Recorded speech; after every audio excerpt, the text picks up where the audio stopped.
कौशल्य माँ यशोदा का। जितने ब्रजवासी हैं, किसी ने डंडा लगा लिया, तो किसी ने लठिया लगा लिया, तो किसी ने मूसल लगा लिया,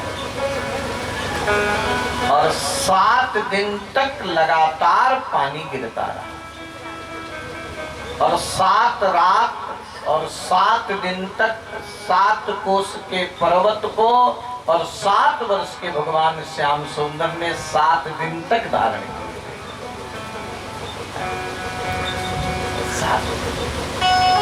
मेरे गुरुदेव इस पर एक बड़ा सुंदर भाव, भगवान इंद्र को नाराज क्यों कराए? ये भी भगवान का एक प्रकार का रास है, ये भी रास है, ये भी ठाकुर जी का एक प्रकार का रास है। अब तक गोप गोपिकाएं बहाना बना करके भगवान का दर्शन करने के लिए, कोई न कोई बहाना बना करके गोपिकाएं आती हैं। भगवान ने ऐसी लीला करी कि अब किसी को बहाना बनाने की जरूरत नहीं, 7 रात दिन खूब हमारा दर्शन कर लो। इसलिए भगवान इंद्र को नाराज, ये भी भगवान का एक प्रकार का राज है। श्री रामा भगवान का बड़ा मुहल्लू सखा है। श्री रामा ने कहा, कन्हैया कि मैं 7 दिन से देखा हूं कि तुम अंगुरिया ऊपर उठाए हो, तुम्हारे हाथ में दर्द नहीं हो रहा है, इस हाथ को नीचे कर दो और दूसरा हाथ लगा लो, हम लोग हाथ दबा दें। भगवान कहे कि अगर मैं अपनी अंगुरी नीचे करूंगा तुम्हारे मूसल डंडा कुछ करेंगे नहीं। श्री रामा कहा, वाह, तू अंगुरिया छुआए है तो तूहे गिरिराज उठाए हैं, हम लोग मूसल डंडा बेकार के लगाए हैं, थोड़ा नीचे तो करो। तिल भर अंगुरी भगवान नीचे की है तो सबके मूसल डंडा कड़ाकर टूटने लगे। श्री रामा ने कहा, कन्हैया मैं नहीं जानता तो तू ही संभाले है, तू संभाला। 7 दिन तक पानी गिरा है। मेघों ने देवराज इंद्र से कहा, यह पानी का खजाना समाप्त, तो पानी है ये। इस पर मेरे गुरुदेव एक बड़ा सुंदर प्रेम बल्लरी में पद लिखते हैं कि बचायो भक्तन को गिरधारी, बचायो भक्तन को गिरधारी, बचायो भक्तन को गिरधारी, बचायो भक्तन के गिरधारी, बचायो भक्तन को गिरधारी, बचायो भक्तन को गिरधारी, बचायो भक्तन को गिरधारी। सभी गाइए भाव से, बचायो भक्तन को गिरधारी, पारणवा को ब्रज को भैलो, पारणवा को ब्रज को भैलो, पारणवा को ब्रज को भैलो, पारणवा को ब्रज को भैलो,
सबही जन अभय कीन्हे मारी सबही जन अभय कीन्हे मारी सबही जन अभय कीन्हे मारी सबही जन अभय कीन्हे धनि धनि कृष्ण मुरारी ओ धनि धनि कृष्ण मुरारी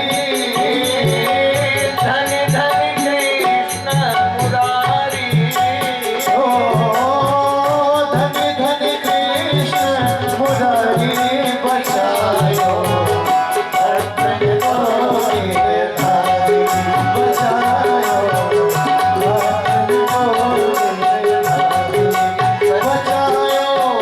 भक्तन को गिरधारी बचायो भक्तन को गिरधारी बचायो भक्तन को गिरधारी बचायो भक्तन को गिरधारी बचायो भक्तन को गिरधारी हर सण प्रेमिन को प्रभु प्रियतम हर्षण को मन को धन प्रियतम हर सण प्रेमिन को प्रभु प्रियतम हर्षण प्रेमी को धन प्रियतम राखे पलक मझारी ओ राखे पलक मधारी राखे पलक मझारी ओ राखे पलक मधारी बचायो भक्तन को गिरधारी बचायो भक्तन को गिरधारी बचायो भक्तन को गिरधारी बचायो भक्तन को गिरधारी बचायो भक्तन को गिरधारी बचायो भक्तन को गिरधारी बचायो भक्तन को गिरधारी बचायो भक्तन को गिरधारी बचायो भक्तन को गिरधारी बचायो भक्तन को गिरधारी बोलिए गिरधारी भगवान की जय हो इंद्र ने कहा कि अब पानी बरसाना बंद कर दो ब्रज में तो धूल उड़ रही है ध्यान दीजिएगा जिस ब्रज को खोद करके बहाने का निर्णय किया था देवराज इंद्र वहां ब्रज में तो एक बूंद पानी नहीं ब्रज में तो धूल उड़ रही है इंद्र का सारा अहंकार समाप्त हो गया ध्यान दीजिएगा इसके बाद जब इंद्र के मना करने के बाद पानी बरसना बंद हो गया आकाश साफ हो गए अब भगवान कहे कि अब आप लोग गिरिराज के नीचे से बाहर निकलो सब लोग जब बाहर निकल गए तो भगवान गिरिराज जी को जैसे उठाए थे और जहां से उठाए थे वहीं पर ठाकुर जी स्थापित कर श्री रामा ने कहा कन्हैया एक बात बताओ भगवान के पूछो कहे कि तुम इतने बड़े पहलवान कब से हो गए मैं तो नहीं जानता तू इतना बड़ा पहलवान है कि 7 कोस के पर्वत को तू अपनी अंगुली पर उठा लिया कितना बीच में मत आओ चुपचाप बैठ जाओ बीच में आओ 7 कोस के पर्वत को तू उठा लिया लोग अपना प्रचार करते हैं और ठाकुर जी अपने को छिपाते हैं भगवान कहे कि श्री रामा नहीं जानते हो मैंने एक देवता की उपासना करी और मेरे देवता ने मुझको वरदान दिया है और देवता ने ये वरदान दिया है कि हे कृष्ण आपको जो भी देखेगा उसका सारा बल आपके अंदर आ जाएगा तो 7 दिन तक आप लोग देखते रहे तो सबका बल हमारे अंदर आ गया, इसलिए मैंने गिरिराज जी को उठा लिया। श्री रामा कहा, ओहो अब बात समझ में आई कि मैं क्यों कमजोर पड़ रहा हूं। अरे कन्हैया, तू अब तक माखन मिश्री चुराता रहा, सबका बल भी चुराने लगा। नहीं तो मैंने तुमको कुश्ती में कई बार पटक दिया, कई बार मैंने तुमको घोड़ा बना लिया, अब तक तुम सबका बल ही चुरा लोगे तो हम लोग कमजोर क्यों ना हो जाए। कछु माखन को बल बढ़ो, कछु गोपन करी सहाय, श्री राधा रानी की कृपा ते गोवर्धन लियो उठा। ठाकुर जी तो मित्रों को समझा दिए, अब बूढ़े बूढ़े गोप तो बाबा नंद को पकड़ लिए और नंद से कहने लगे, नंद झूठ मत बोलना, क्या ये कृष्ण आपके छोरा है। बाबा नंद कहे, गजब हो गया, मेरा लाला ने भी सबको बचाया, मेरा लाला भी मेरे हाथ से गया। नंद बाबा ने कहा कि ब्रजवासियों, कृष्ण मेरे ही बेटा है, लेकिन विशेषता जरूर है, विलक्षणता जरूर है। क्योंकि गर्ग जी जब नाम रखने के लिए आए थे तो गर्ग जी ने कहा था कि हे नंद, तुम्हारे यहाँ जो पुत्र ये हुए हैं ये हर युग में आते हैं, कभी सफेद बन करके आते हैं, तो कभी लाल बन करके आते हैं, तो कभी पीला बन करके आते हैं। इस समय सांवले बन करके आए हैं, इसलिए इनका नाम कृष्ण होगा। और गर्ग जी ने ये भी बताया था कि पहले वसुदेव के बेटा थे, इसलिए इनका नाम वासुदेव होगा। और गर्ग जी ने ये भी बताया था कि तुम्हारे पुत्र के अंदर नारायण के समान गुण है। और गर्ग जी ने ये भी बताया था कि तुम्हारे बेटे के बहुत नाम होंगे। और गर्ग जी ने ये भी बताया था कि तुम्हारे बेटे से जो प्यार करेगा वो भाग्यशाली है। बाबा नंद बूढ़े बूढ़े गोपों को समझाए। इंद्र को हिम्मत नहीं पड़ रही कि हम भगवान के सामने जाए, क्योंकि इंद्र से इतना अपराध बना है कि इंद्र आने की हिम्मत नहीं करता। लेकिन इंद्र इस बात को जानते हैं कि भगवान अगर सबसे अधिक किसी के प्रति श्रद्धा रखते हैं तो गौ के प्रति रखते हैं। इसलिए हो सकता है कि मैं गौ लेकर के जाऊं तो भगवान मुझको क्षमा कर रहे हैं। तो देवराज इंद्र कामधेनु गौ को लेकर के आ रहे हैं और एकांत में भगवान के सामने जा करके डरते हुए इंद्र अपना मुकुट उतार करके भगवान के चरणों में रख दिए और बड़ी लंबी चौड़ी स्तुति इंद्र ने भगवान की है। उसमें इंद्र भगवान से 2 संबंध जोड़ते। 2 संबंध क्या जोड़ रहे हैं कि प्रभु आप मेरे पिता हैं और आप मेरे गुरु।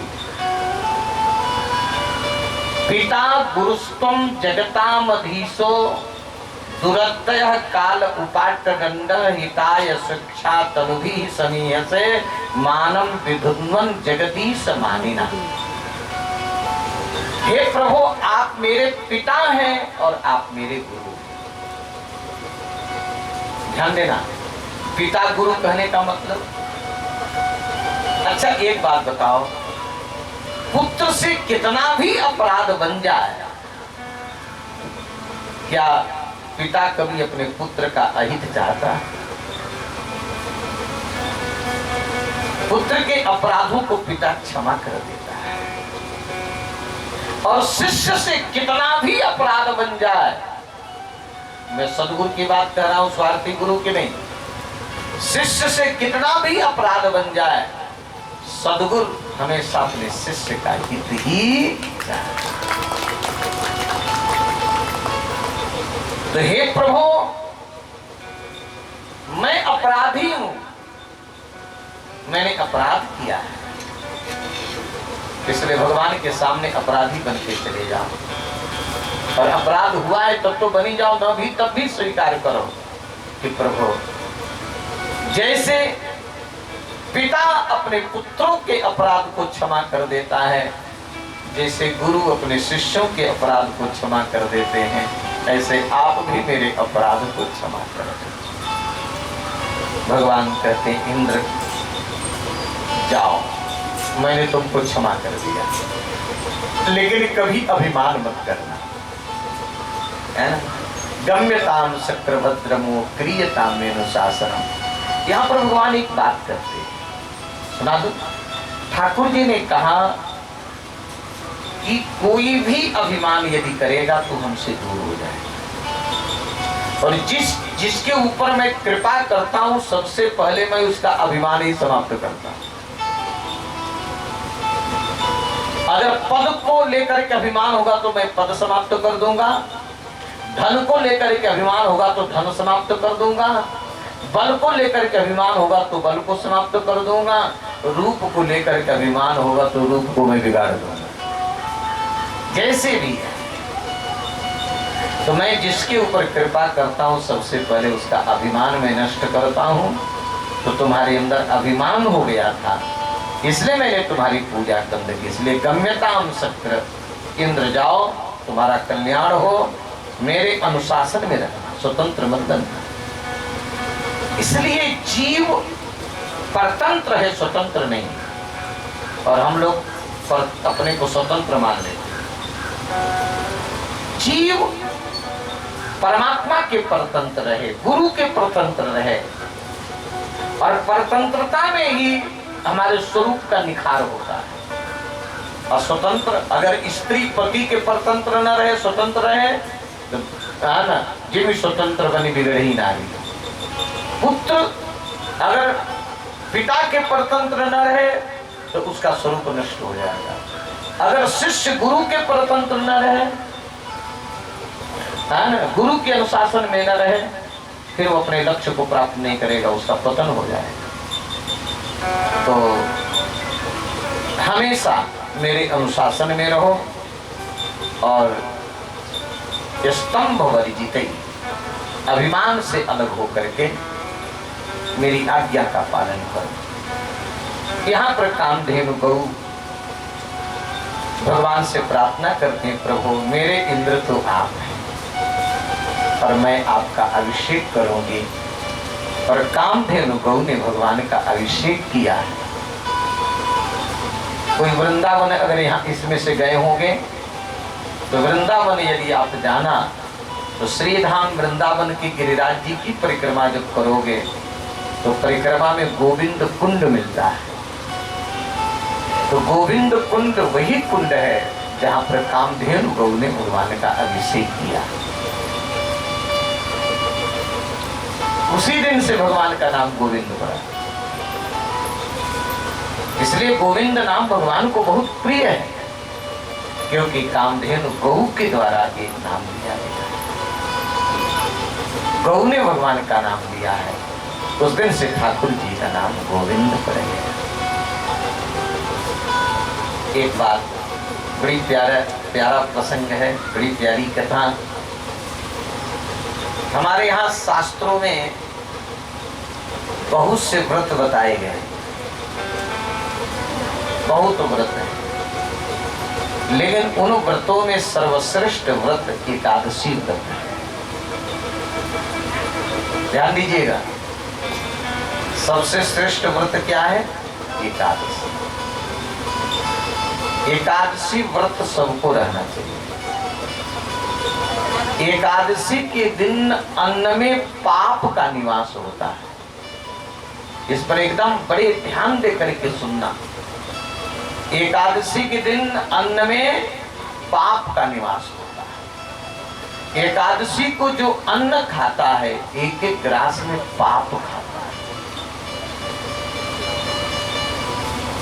8 वर्ष के नीचे के बालक को छोड़ करके और 80 वर्ष के ऊपर के बूढ़े को छोड़ करके सबको व्रत रहना चाहिए, चाहे विधवा हो चाहे सधवा हो, सबको व्रत रहना।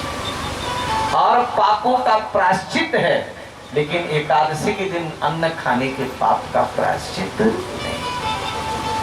अरे भैया, नंद बाबा को एकादशी रहने की जरूरत है? बाबा नंद एकादशी रह रहे हैं। एकादश्याम निराहार समभ्यर्च्य जनार्दन। बाबा नंद एकादशी व्रत रहे, भगवान का पूजन किए और जल्दी जग गए। फलहार में नींद जल्दी टूट जाती है, और अन्न ज्यादा खाओगे ना तो अन्न की गर्मी से देर तक सोते रहो। इसलिए हमारे यहाँ साधुओं में है ना फलहार रहा जाता है। हमको लोग कहते हैं महाराज आपको कम नींद आती है, कहीं भैया हम फलहार इसी में रहते हैं, और अन्न की गर्मी से जाती है। तो फलहार में जल्दी नहीं। बाबा नंद निराहार है, हम तो वो तो फलहार भी नहीं, निराहार रहे और जल्दी उठ गए और जमुना जी नहाने चले गए। 3 बजे के पहले यदि किसी पवित्र नदी में नहाने जाओ तो पहले जगा लेना चाहिए। जमुना जी सोती हैं, सरजू जी सोती हैं, मंदाकिनी जी सोती हैं, गंगा जी सोती हैं। 3 बजे के पहले गए नंद जी और जमुना में डुबकी लगाए तो वरुण देवता के सेवक नंद बाबा को पकड़ ले गए। कहाँ ले गए? वरुण लोक लेके चले गए। नंद बाबा सवेरे जब जमुना से लौटे नहीं तो ब्रज में हल्ला मच गया कि नंद जी तो ब्रज में जमुना में डूब गए। यशोदा जी रोने लगी, मैं तो विधवा हो गई, मेरे पति मर गए, मैं तो विधवा हो गई। भगवान के मैया, मेरे रहते मेरी मैया को विधवा कौन कर सकता है? बाबा जहां भी होंगे मैं बाबा को लेकर के आऊंगा। और भगवान जमुना में प्रवेश किए हैं और वरुण लोग गए हैं। वरुण देवता ने ठाकुर जी को देखा, सिंहासन छोड़ करके कूद पड़े और भगवान से प्रार्थना करते, नमस्तुभ्यं भगवते, नमस्तुभ्यं भगवते ब्रह्मणे परमात्मने, यत्र न श्रूयते माया लोक सृष्टि विकल्पना, अजानता मामकेन मूढ़ेन कार्य वेदिना, आनीतोऽयं तौ पिता तद्भवान् क्षन्तुमर्हसि। हे परमात्मन, हे भगवते, हे परब्रह्म, आपको नमस्कार है। मेरा सेवक मूर्ख अज्ञानतावश आपके पिता को ले आया। गोविंद नियताम एष ते पिता ते पितृवत्सल। हे गोविंद, अपने पिता को ले जाइए। आप अपने पिता का आदर करते हैं, भगवान का बहुत सम्मान किए हैं। श्री कौन? वरुण देवता। और बाबा नंद आज भगवान की महिमा को, प्रभाव को अपने आंखों से देखे। अब तो बाबा नंद को पूर्ण विश्वास हो गया कि मेरा कृष्ण भगवान है। बड़े बड़े देवता जब मेरे कृष्ण की पूजा करते हैं। अब तो बाबा नंद जब जमुना से बाहर निकले तो ब्रज में बाबा स्वयं हल्ला मचा दिए कि मैंने आंखों से देखा है कि मेरा कृष्ण तो भगवान है, मेरा लाला तू भगवान है। अब तो ब्रजवासी हट कर बैठे, कन्हैया अगर तू भगवान है तो भगवान तो वैकुंठ में रहते, थोड़ा वैकुंठ दिखा दो, हम आपका वैकुंठ देखना चाहते हैं। सरकार ब्रह्म हृदय में डुबकी लगवा करके सबको वैकुंठ का भी दर्शन कराए। देखिए, श्रीमद् भागवत जी का हृदय है 10वें स्कंद। श्रीमद् भागवत जी का हृदय क्या है? 10वें स्कंद। और श्रीमद् भागवत जी का प्राण है रास पंचाध्यायी। हृदय है 10वें स्कंद और प्राण है रास पंचाध्यायी। लेकिन रास की मालकिनी, रास की स्वामिनी श्री वृषभानुनंदिनी राधा जी हैं। उनके कृपा के बिना रास समझ में नहीं आ सकता। तो रास भागवत की कथा आप लोग सुन रहे तो मैं रास सुनाऊंगा। तो रास किशोरी जी की कृपा से ही संभव है। तो आइए हम आप सभी लोग मिलजुल करके बड़ी मस्ती के साथ परम दयामयी करुणामयी श्री राधा रानी की कृपा पाने के लिए हम आप सभी लोग श्री राधा जी से प्रार्थना करें, किशोरी जी से प्रार्थना करके उनकी कृपा को प्राप्त करके फिर बढ़िया रास प्रसंग का आनंद आप लोग ले। बड़े भाव से श्री किशोरी जी से विनय। एक और कृपा की कर दो लाडली श्री राधा। गाइए। एक और कृपा की कर दो लाडली श्री राधा। एक और कृपा की कर दो लाडली श्री राधा। एक और कृपा की कर दो लाडली